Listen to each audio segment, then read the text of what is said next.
Welcome to Phone Transformer.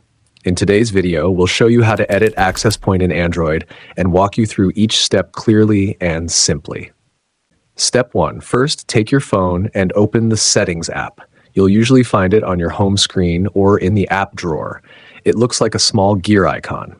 Step 2. Next, scroll through the Settings menu and find the Connections option. Tap on it, then look for Mobile Networks and click to open that section. Step 3. Now, in the Mobile Networks menu, you'll see an option called Access Point Names. Tap on that to see the list of available access points on your phone. Step 4. Once you're in the Access Point Names menu, take a look at the list of APNs. Tap on the one you want to change. This will open up the editing screen for that access point.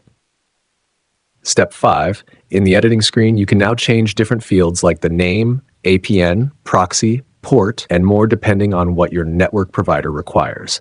Be careful here. Changing the wrong settings may affect your mobile data. Step 6. When you've made all your changes and everything looks good, look at the top right corner of the screen. Tap the three-dot menu, then choose Save option. That's it. You've successfully edited your access point in Android. Thanks for watching, and please subscribe to the channel.